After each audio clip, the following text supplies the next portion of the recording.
she was doing way more corporate than the investment side, just that YSB developed doing then for a while only investments. So that's also why she was more involved, and then she did the fundraising of us. So she's not going to do the fundraising anymore?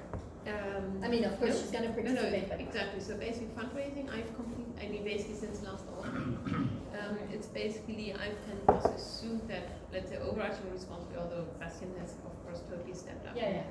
No, like also now much larger. We never talked to him. Somewhat larger team in there. Also, it's more partnerships with Taz and Ben. And then, of course, we're still coordinating very closely, of course, especially in terms of big events. And the other thing is really what's important. She's spending way more time thinking about communication, branding, things like thought leadership, how she can get more out there, which has always been falling short in the past. So I think in terms of positioning YSB, now she can spend a bit more time also thinking about that rather than racing around and trying to raise funds. Yeah. But don't worry, it's not like of interest, so we're still discussing a lot. But we've decided that, this time she's, and then she, of course, she's participating in that a lot. Okay. Okay. So we can start? Yeah. My clock can run? I can run your clock if you want. 1 hour? No. No. Okay. We've already lost 10 minutes apparently. 40 minutes. I will give you a 10-minute warning. Yeah. Enough for me.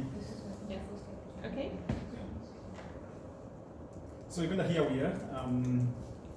We are quite we are small but unique country.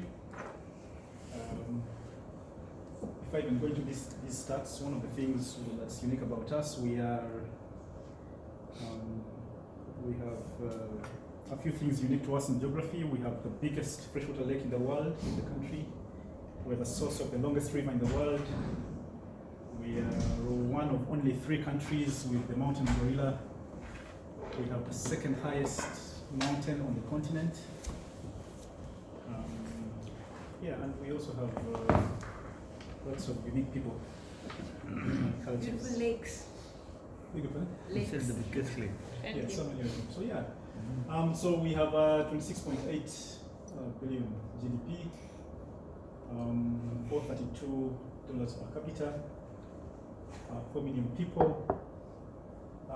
That per capita, what's also a little unique about it is that in the region and almost on the continent, we also have one of the really better spread outs of the income, rather than the challenge of income concentration in some of the countries. Like our neighbor Kenya has a much higher number, but in terms of the spread, we are way better because the average Ugandan has a better livelihood than the average Kenyan, for example, despite that number being much lower because of the spread. Also, very big water population, it's 40 million now, but we also have the highest, 2 things. We have one of the highest population growth rates in the world, about 3.6 today. And that number is predicted to be, we're going to be 100 million people by the year 2050, which is a significant thing. And then also it's very young. I think the stat is that we have about 70% of our population is under the age of 30. So that's a major stat. The other key things, is that because rural population. Sorry, just curiosity. Is that because of very high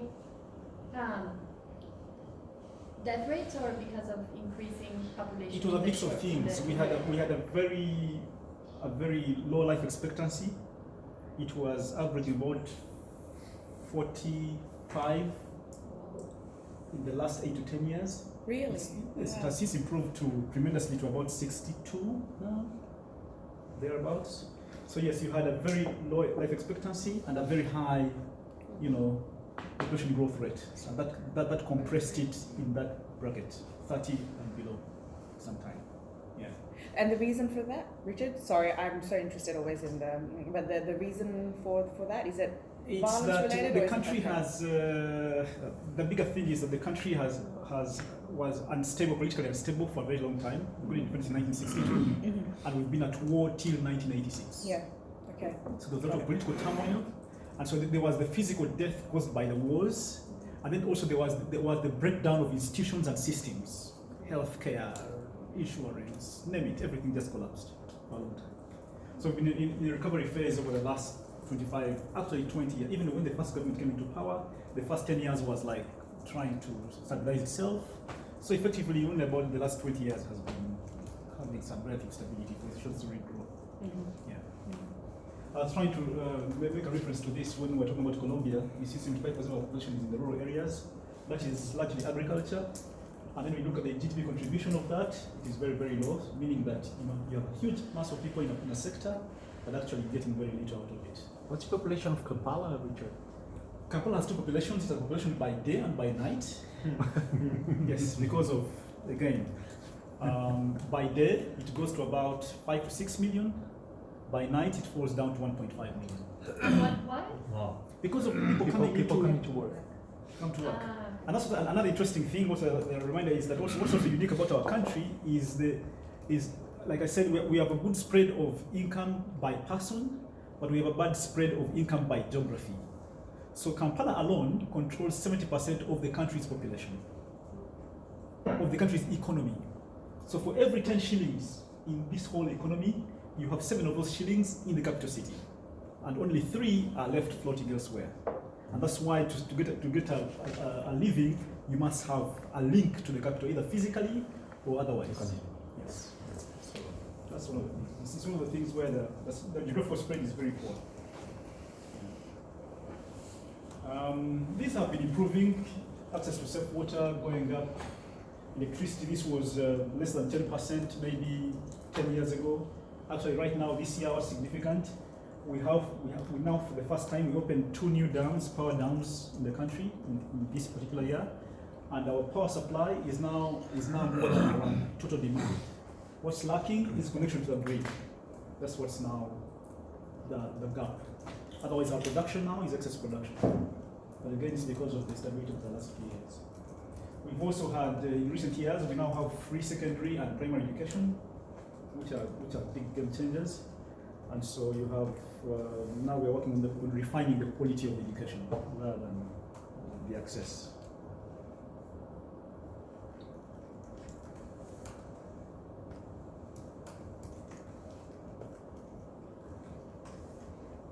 Impact investment sector here again.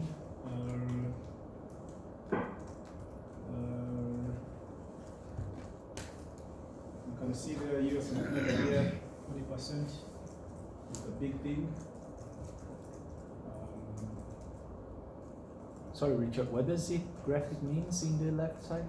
Emerging versus developed, what is this, countries? Economy, Yeah, as under management. In Uganda, $300 million.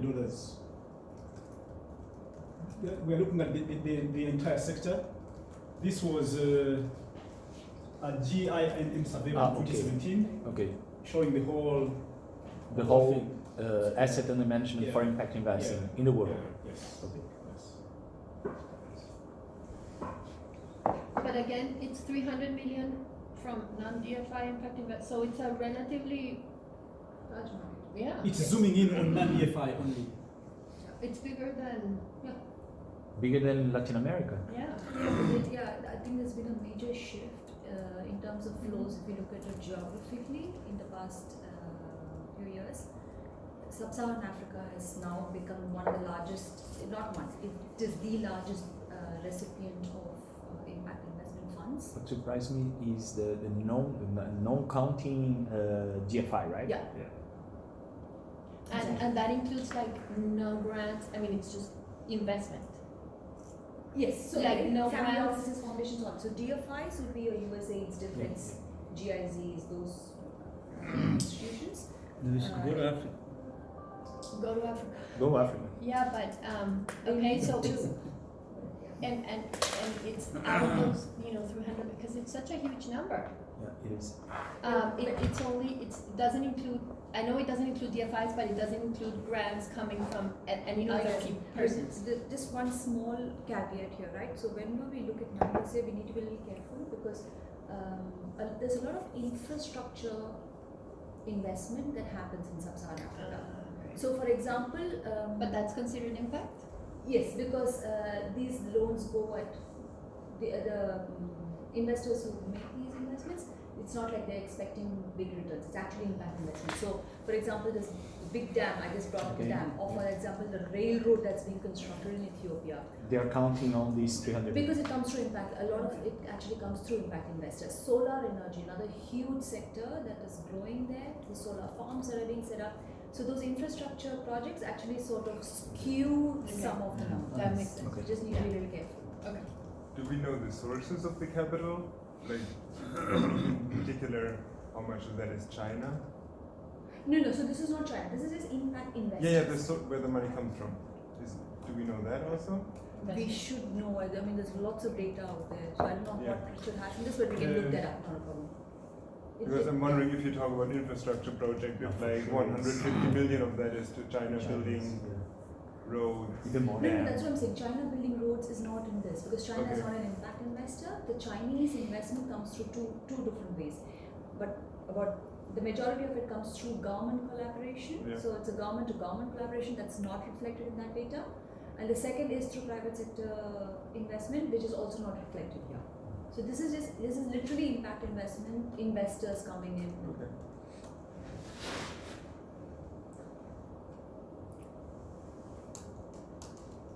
So here we have the DFI and non-DFI investment in the country. Key thing is the portion of what Uganda is taking out of the East African region in terms of deal by value and deal by number, close 19 and 21. But again, you can see what's close here about the average deal size, the 11 and 2.2, and then you compare to what YSB is, and we're much lower than the average deal size on either kind.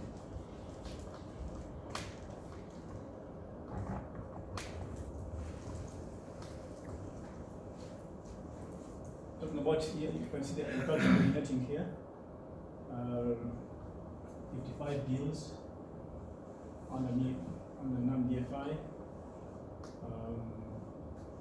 On the DFI, you can see it's much lower. We're looking at financial services, very high. Energy, I think this is where energy is coming in. Richard, You can see that is much. when these financial services Yeah. has been one of the major investments from DFIs.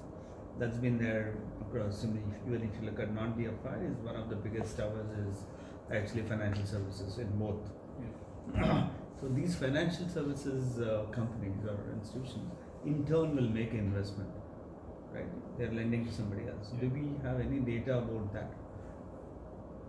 Where are they investing? Yeah, because this is they are secondary lenders. They own They're land. intermediaries. Yeah, they own land, yes. But in this one, it's not being tracked like that. But But if I'm not mistaken, the financial services here includes MFIs. It includes strengthening the local cooperative unions. So because there's the whole issue of NPAs and stuff, right? So there's a bit of underwriting of those cooperative banks, rural banks. Correct. So Those are all financial intermediaries. Yeah. So what do they do? Why I'm asking you that is, see, ultimately, if it goes into the country, these are all, if you remove the intermediaries who are just handling the money, but it is getting invested in some segments. That is where your real entrepreneurs will come. Right? I can see agriculture is one of the things, but here the DFIs have not come to agriculture. Energy is one of the critical things. That's why it's MFIs. So where is the money yeah, coming but in? Whether it's housing, the infrastructure. logic flow would be that even if money comes through these guys here, typically go somewhere. It will go somewhere, yes, but again, almost following this pattern. So Because this are one we is saying that it being is still flowing to agriculture, Yes, energy? yes. This one is being driven Something by happening. it's being driven by the normal demand in the country by economic structure. So if I look at this graph, it's basically agriculture and energy. Yes, yes. Mm. So what is And financial service. And Yeah. financial services. Yeah. No, financial services, Yeah, we are saying again, these goes are back to intermediaries, the yeah, so it will still agriculture go and back to- energy. Yeah. But the key thing really, Because agriculture it's is the most something dominant by If far. Majority. But if you say non-DFI impact investors, I mean, that's a huge number out there, right? If you say it's basically nearly 60, well, if you take that across, maybe it's at least 60 impact investors non-DFI who are active only in Uganda. Yeah. That's massive. But Yeah. as Lakshmi is saying, probably it's contaminated by infrastructure projects, you know. So if you take like energy or I don't know, agriculture maybe, it's hard to find because it looks a lot of money being deployed here as impact investing, right? Yeah.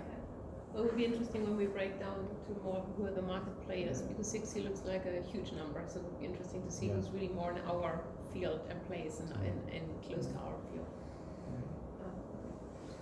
So the chart more like this. Many of these guys are very mature players in the market. Rub obviously here, you have Root there, responsibility. Yungo is about 5 years old. Mango very seasoned, they've got about 4 or 5 years now. Rofi very seasoned. Masiko there is very, very young, about 1 year old. So yes, Incofin is about 4. Acumen very seasoned, about 8 or 9 in the country. So yes, and they're increasing. We have funds coming in, you know, very, very big numbers almost. At least an average of 2 or 3 funds a year. Yeah. And these are funds that raise capital outside. Yes. And also, like you said, many of them don't have a local presence in terms of the offices. Any fund which raise money locally? Hardly. They're all international. Hardly, yes. Hardly. Many are just international.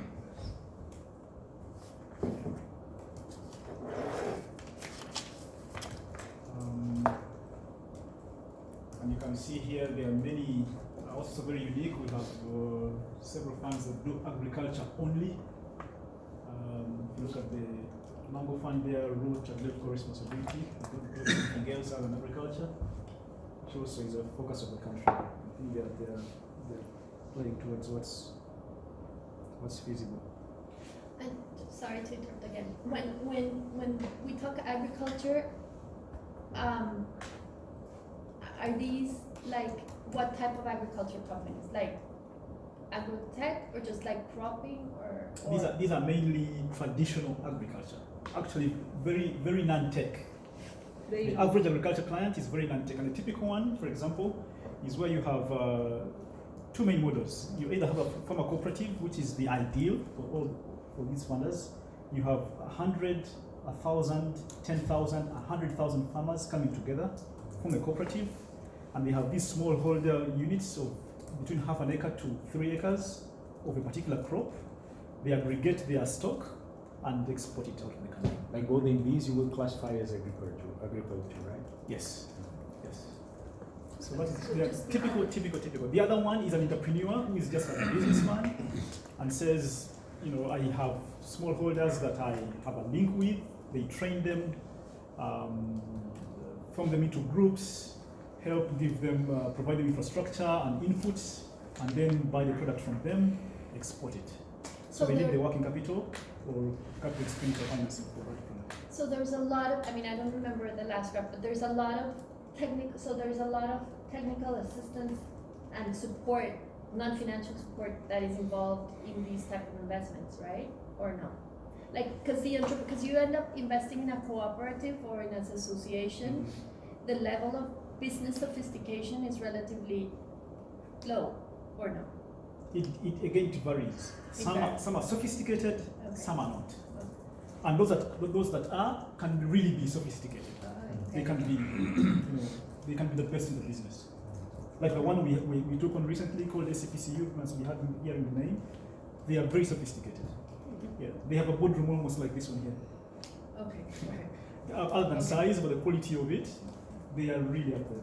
They are a global brand in the industry. So the slight difference is maybe it's just if I'm saying something that you already know, just cut me off, yeah. This is Sub-Saharan Africa in general. I mean East Africa as well.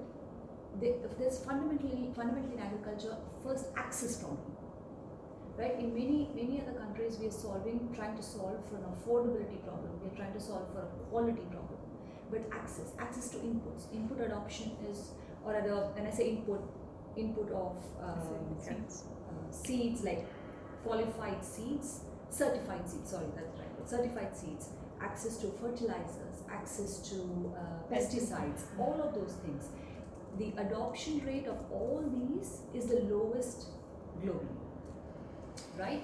Then that's just on the access side. Then you have the second piece, which is doing the production side. Generally, it's still the region in the world where you have the lowest adoption of any form of mechanization.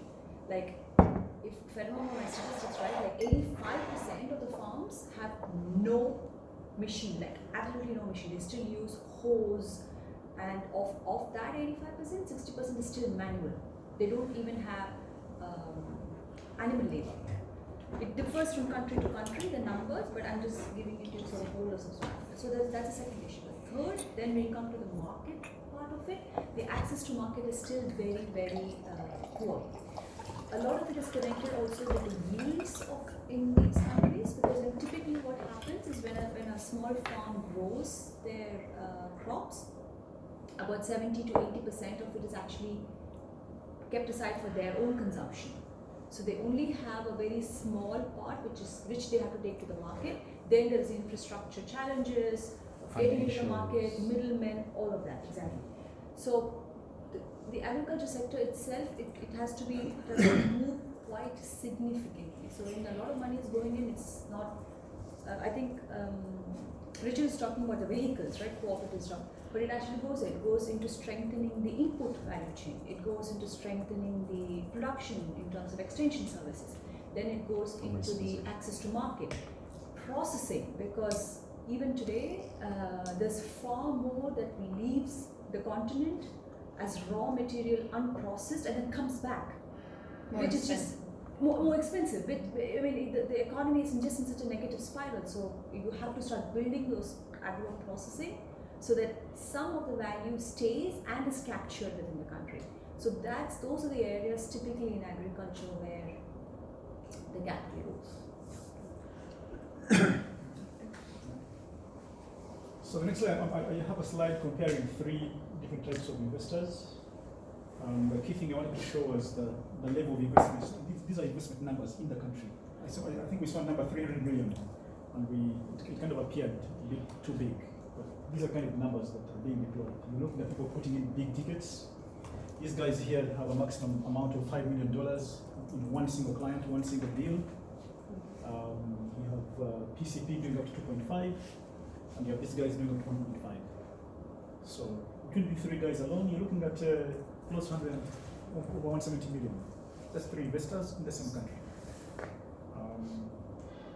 And they have very small footprint. Sometimes they just deploy. One guy comes from headquarters, does his due diligence. Of course, one of the bad practices is that they cannibalize on existing clients that are already developed by someone else. They undercut you by 1 basis point and take the client and give them 3 times the money you can give them. And that's the end of the story.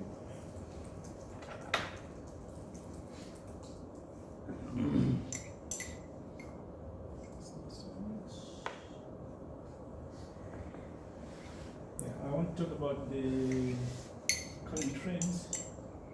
Talking about new funds coming in the last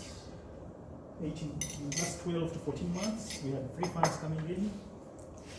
True Value is from the Netherlands, doing equity and debt.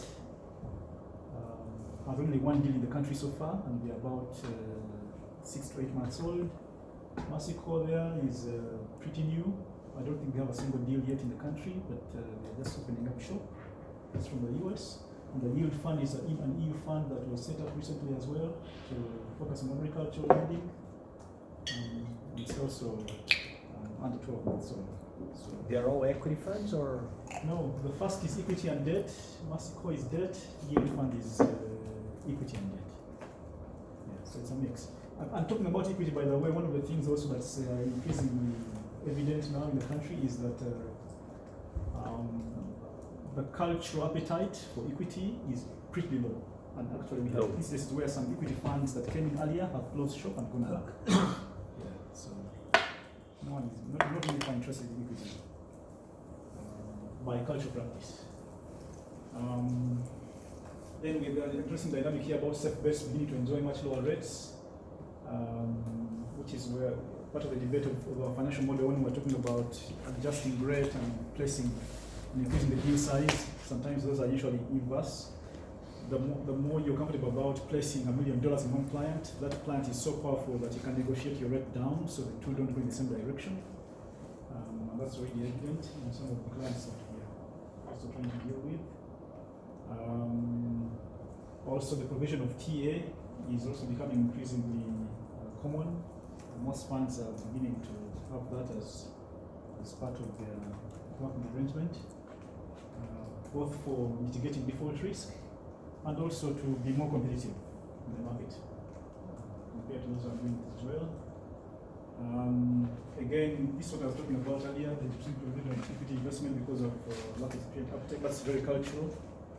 People are very much against selling a part of their company, and that's also for pride reasons, for fear reasons. We have instances actually where one of our biggest animal feed companies sold a stake to equity fund called Voxtra from Norway, initially at 20-30%, and over the next 2-3 years, they lost their majority shareholding, and before they knew it, they were actually fully bought out. And it set a very bad precedent. So people are very, very skeptical about selling the stake in the companies. And then the last one, collateral requirements, is also becoming increasingly common. The challenge here is that, again, most funds get to a crossroads like the similar one we are at YSB, where you have a challenge of default risk beginning to make you more cautious, to a point where you can subconsciously become a bank without even knowing it. Even at Root, I saw that metamorphosis happen. The more you deploy funds, some bad loans come through. People become more cautious and begin ramping up on downside protection. Then trying to go into safe bets and game changers. Before you know it, you have no differentiation between yourself and the bank. And it comes very slowly and subconsciously, and it can be something that also needs to be really taken into consideration.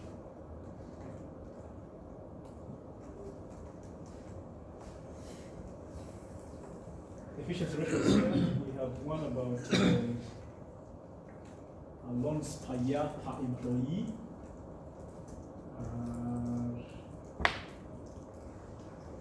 We also have the active clients and the AUM. I think this slide lost 100 employees. Where are we? It lost all access. Where are the numbers? Yeah.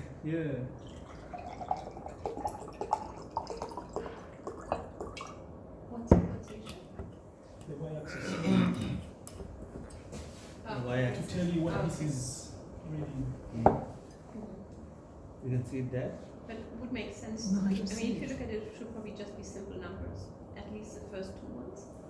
I mean, if you look at it, it's probably like capital A It's when you loans, got it premium at the family. bottom. No, I think right? they came down here.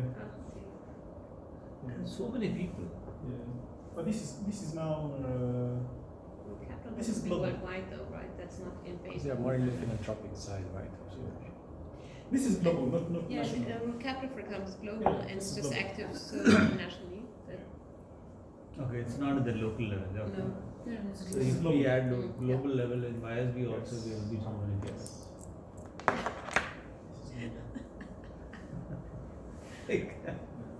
Add everyone. Actually, what's the number? What is the total number in YSB? Employees? For the ESF side, Total. We, total. it's it's a bit difficult to say because a lot of the corporate guys are not employed, but they're doing a lot of freelancing. Yeah. It's really difficult. So I think we went through it quickly yesterday. For the fund size, including Globe, I think we came out at what, 28? Yeah. Something like that. So went through it's Very like 28 people for the fund side, so all the 5 countries plus who is working on, let's say, the investment side, including fundraising, and also include Krista, for example, who's really working for the non-profit part of it. And then the corporate side is, I mean, there are probably another So 20 we have people 5 at least. per But office. on average, between 3 and 5 in the local offices, and then another 8, 9 at the moment at global. Yeah, depending on the project. At the moment for particles, we have a quite high number of freelancers. No, this was for the This was the ESG, ESG. for the fund only, not for corporate. Fund is 28. So Yeah. even if we include them as our business development, Yeah. so it will be another what, 10? For The 10? corporate side? Full time, leaving the. I think honestly fixed, we only have 2 people, I think, on corporate, just Yeah. dedicated to corporate, which is basically Daniel. And I think Abunima, pretty much, but also just recently, and everybody else. And then, I don't know, I mean, you have Tulio and so on, but everybody's pretty much freelancing. Yeah. So it's a very different structure, but it's much more project-based. So therefore, in global, so corporate Europe, we have around about 8 something right now, including the particle stuff right now for this project. So usually it's depending between 3 and now 8 is the actual maximum or so. And then India plus Brazil. Brazil is 4. And you have Nicole there, you have Yeah. 4, 5. Nicole, Tulio, I RT think. plus Hassan plus Elena. Not the side. Aarti, Rahul, no. that's it. Okay, 2. Yeah. So then we have around about 14, 15 at the moment, but it's top level. So Let's get back to this here. for sure. I want to highlight some key metrics too. I think that are interesting for us to compare. And probably what I would look at, for example, if we compare the AUM per employee, active clients per employee, and the active loans per employee. I think those would be the key things here that would make a lot of sense. But I mean, you can see these are the really big hitters because they're placing big money per client. Which makes And we don't have an sense. understanding, because it's very international, obviously. They have very different, we don't have an understanding who's really based in the countries. Because the approach is just totally different. And how old are them, Richard? More or less, you would say these guys are around in Africa for how long? Cool. All of these, All these. general sense. You're talking about I would say the oldest, this is about 12 years now. No, actually 14, it's 2005.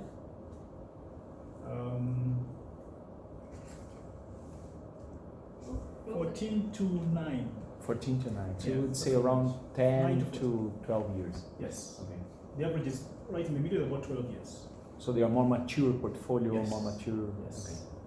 But more importantly, also their nature of the business is that they have big ticket sizes. By Global threshold. presence. Yes.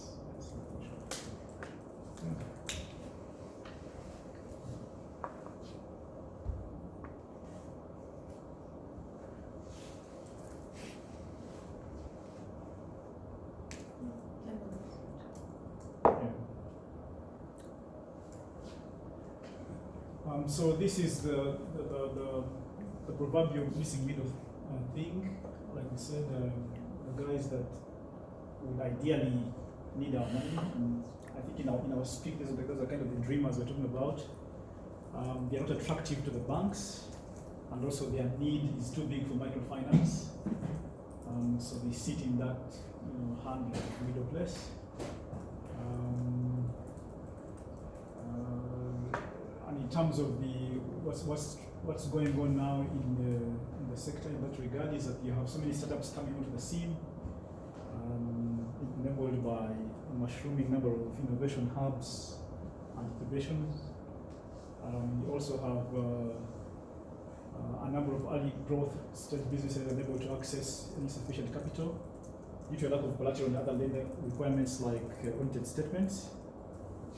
And that's also an area that would be attractive for YSB, in fact, to the extent that I imagine, like for Uganda, one of the areas we would leverage our structure is that given our limited resources and small deal sizes, we could specialize in an arrangement where we try to make many small deals so that you have a huge number of clients, but concentrating in an area that is not attractive for everyone else, as long as we can figure out how we manage our default risk.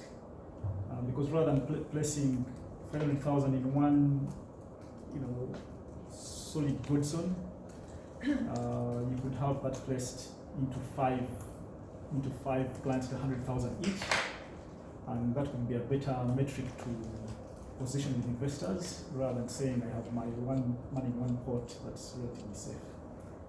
But again, like I said, you can only do that when you have the luxury of having placed sufficient funds at the foundation in your safe bets and your game changers, so that then you can have your 30-40% in these kinds of things, but many tiny small clients, so that you can ramp up your numbers and say I have a portfolio of 20 clients, and your 5-6 are solid safe bets, and the 14 are tiny ones, but you have a lot of reporting and stories to tell about them.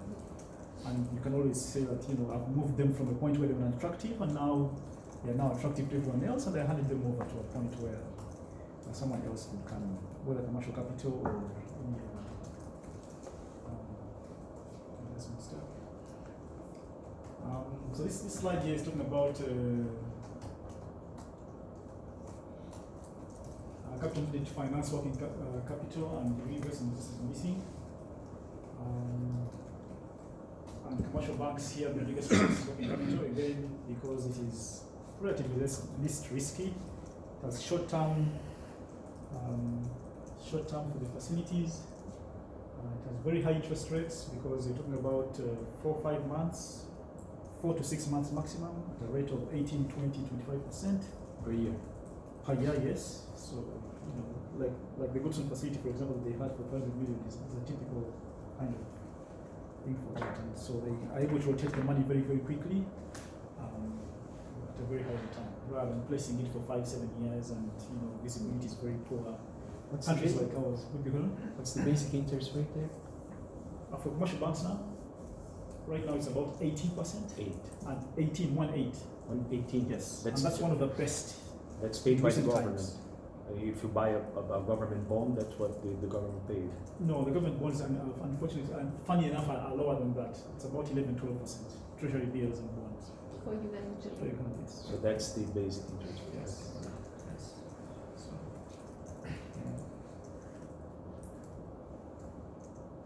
that's typical generic stuff.